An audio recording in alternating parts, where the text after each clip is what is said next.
Dalam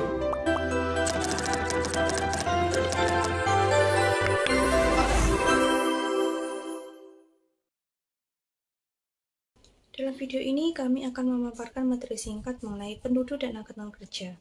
Saya Diah Maharani, NPI 12121000193. Saya Septiawati, NIM 12121000201.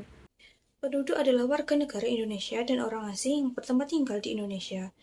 Kependudukan adalah hal ihwal yang berkaitan dengan jumlah, struktur, umur, jenis kelamin, agama, kelahiran, perkawinan, kehamilan, kematian, persebaran, mobilitas dan kualitas serta ketahanannya yang menyangkut politik, ekonomi, sosial, dan budaya.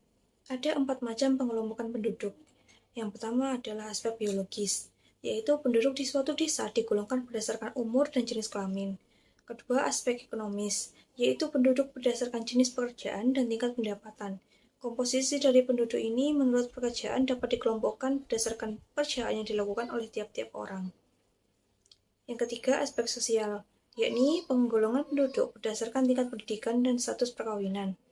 Keempat, aspek geografis, yakni penduduk berdasarkan lokasi tempat tinggal. Tempat tinggal yang sering digunakan dalam komposisi ini adalah tempat tinggal penduduk di desa ataupun di kota. Selanjutnya ada angkatan kerja. Angkatan kerja adalah kelompok pekerja dalam suatu pekerjaan.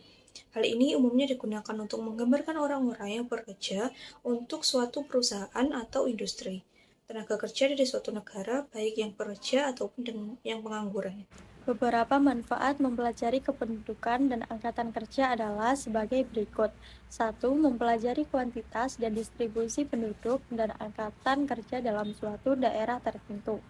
2. Menjelaskan pertumbuhan penduduk dan angkatan kerja pada masa lampau, kecenderungannya dan persebarannya dengan sebaik-baiknya dan data yang tersedia.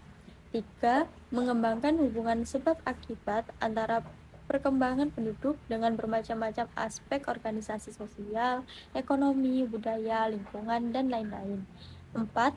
Memperkirakan pertumbuhan penduduk dan lapangan kerja pada masa yang akan datang dan kemungkinan konsekuensinya. Saat ini banyak sekali lowongan pekerjaan dengan persyaratan yang tidak wajar dan lebih banyak tidak sesuai dengan kemampuan yang dimiliki si calon pelamar kerja.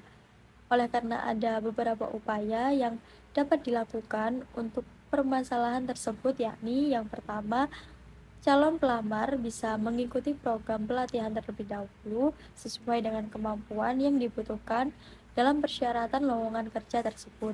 Yang kedua, meningkatkan mutu pendidikan dan jiwa kewirausahaan.